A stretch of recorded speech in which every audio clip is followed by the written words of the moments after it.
ഇന്നത്തേത് കുറച്ച് കാലങ്ങൾക്ക് ശേഷം എടുത്ത ഒരു വീഡിയോ ആണ്. യൂട്യൂബിലേക്ക് കുറച്ചധികം നാളുകൾക്ക് ശേഷമുള്ള ഒരു തിരിഞ്ഞുനോട്ടം. അധികം വ്യൂവേഴ്സൊന്നും കാണില്ല ഈ വീഡിയോയ്ക്കെന്നറിയാം. എങ്കിലും ഞാൻ എഫേർട്ട് ഇട്ടെടുത്ത ഒരു വീഡിയോ അല്ലേ, അപ്പോൾ അതിവിടെ കിടക്കട്ടെ എന്ന് ഞാനും വിചാരിച്ചു. അപ്പോൾ ഇന്നൊരു സെൽഫ് കെയർ ആവാം. ഹെയർ ഒന്ന് ഓയിൽ ചെയ്യണം, അത് കണക്ക് ഫേസിലൊരു ഫേസ് പാക്കും കൂടി ഇടണം.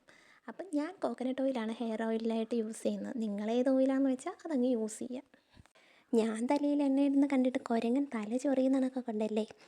ഈ കാര്യം ഇത് ഇടയ്ക്കൊക്കെ മാത്രം സംഭവിക്കുന്നൊരു കാര്യമാണ്, ഈ ഹെയറൊക്കെ നന്നായിട്ട് ഓയിൽ ചെയ്യുക എന്നുള്ളത്. ഇതിപ്പോൾ എൻ്റെ മുടിയുടെ തുമ്പ് ഭാഗം മുഴുവനും ഡാമേജ് ആയിരുന്നു. അങ്ങനെ ഞാൻ തുമ്പ് മാത്രം ഒന്ന് ട്രിം ചെയ്ത് കൊടുത്തിട്ടുണ്ടായിരുന്നു. അപ്പോൾ പിന്നെ ഒന്ന് ഓയിലൊക്കെ ഇട്ട് ഒന്ന് സെറ്റാക്കാമെന്ന് വിചാരിച്ച്. നമ്മളെപ്പോഴും ഓയിൽ ചെയ്യുമ്പോഴത്തേക്ക് ഇങ്ങനെ സെക്ഷനായിട്ട് എടുത്ത് കിട്ടിലായിട്ട് ഫുള്ള് തലയോട്ടിയിൽ നല്ല രീതിക്കൊരു മസാജൊക്കെ കൊടുക്കണം. എപ്പോഴും തേച്ചില്ലെങ്കിലും തേക്കുന്ന സമയത്ത് പറ്റുന്ന കണക്ക് ഫുള്ള് മുടിയിൽ തേക്കാതെ തല ഓട്ടിയിൽ തേച്ചിട്ട് മസാജ് ചെയ്ത് കൊടുത്തു കഴിഞ്ഞാൽ അത് സൂപ്പറായിരിക്കും.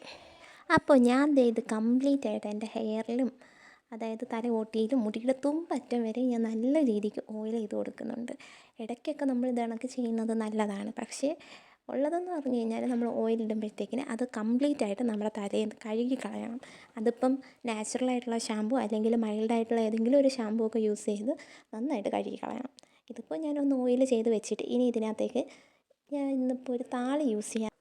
അപ്പോൾ എൻ്റെ ഹെയർ പാക്കിനായിട്ട് ഞാൻ കുറച്ച് സാധനങ്ങൾ എടുത്തേക്കുന്നതെന്ന് വെച്ചാൽ ചെമ്പരത്തിപ്പൂവ്, അത് കണക്ക് ചെമ്പരത്തി ഇല, പിന്നെ ഒരു പനിക്കൂർക്കേൻ്റെ ഇല എടുത്തിട്ടുണ്ട്, ഒരു ഇത്തിരി തുളസി ഇല, അതുപോലെ മുരിങ്ങേൻ്റെ ഇല ഒരു തണ്ട് എടുത്തിട്ടുണ്ട്, അതുപോലെ ഒരു 2 ഇതൾ കറിവേപ്പില. ഇത്രേൻ്റെ ഒന്നും ആവശ്യമില്ല. നമുക്ക് എന്ത് സാധനമാണോ അവൈലബിൾ ആയിട്ടുള്ളത് അത് ഇത് നന്നായിട്ടൊന്ന് വാഷ് ചെയ്ത് മിക്സിയുടെ ജാറിൽ കുറച്ച് വെള്ളവും കൂടി ഒഴിച്ചിട്ട് നന്നായിട്ടൊന്ന് അടിച്ചെടുക്കണം. നിങ്ങൾക്ക് വേണമെങ്കിൽ ഇതൊരു തുണി ഉപയോഗിച്ച് നന്നായിട്ട് അരിച്ചെടുത്തിട്ടും യൂസ് ചെയ്യാം. അരിച്ചെടുത്ത് കഴിഞ്ഞാൽ ഗുണമെന്ന് വെച്ച് കഴിഞ്ഞാൽ ഇതിനകത്തുള്ള പൊടിപടലങ്ങളൊന്നും തന്നെയും നമ്മുടെ തലയിൽ ഇങ്ങനെ ഒട്ടിപ്പിടിച്ച് ഇരിക്കത്തില്ല. നമ്മൾ എത്ര കഴുകിയെന്ന് പറഞ്ഞാലും കുറച്ചൊക്കെ അവിടെ ഇവിടെയൊക്കെ ഇരിക്കാനുള്ള ചാൻസ് ഉണ്ട്. എന്നിട്ട് ഇതിനകത്തേക്ക് ഒരു സ്പൂൺ നമ്മൾ തലയിൽ തേക്കുന്ന ഓയിൽ ഏതാണെന്ന് വെച്ചാൽ അതുകൂടി ഒഴിച്ചിട്ട് നന്നായിട്ട് നമുക്ക് തലയിലങ്ങ് തേച്ച് പിടിപ്പിക്കാം. നമ്മൾ ഈ അരിച്ചിട്ട് യൂസ് ചെയ്യുമ്പോൾ എന്ന് പറഞ്ഞാൽ നമ്മൾ കഴുകുമ്പോൾ ഉള്ള ആ ഒരു എഫേർട്ട് ഒന്ന് കുറഞ്ഞ് കിട്ടും. കാര്യം അല്ലാതെ നമ്മൾ അരിക്കാതെ തേച്ചിട്ട് കഴുകുന്നതിൻ്റെ പകുതി എഫേർട്ട് എടുത്താൽ മതി അരിച്ചിട്ട് കഴുകണമെങ്കിൽ. എനിക്ക് പിന്നെ മടിയായതുകൊണ്ട് ഞാൻ അരിക്കുന്നില്ല എന്ന് മാത്രമേ ഉള്ളൂ. അപ്പോൾ ഇത് കംപ്ലീറ്റ്ലി ഹെയറിലും അത് കണക്ക് തന്നെ നമ്മുടെ സ്കാൽപ്പിലും ഒക്കെ ഒന്ന് തേച്ചിട്ട് നന്നായിട്ട് മുടി ഒന്ന് കെട്ടി വെക്കുക. ഒരു 1/4 മണിക്കൂർ നമുക്ക് ഇതുപോലെ തന്നെ ഹെയറിൽ വെച്ചേക്കാം. എന്നിട്ട് നോർമലി നമ്മൾ തല കഴുകുന്ന കണക്ക് വെറുതെ വെള്ളത്തിൽ കഴുകി കളയുക.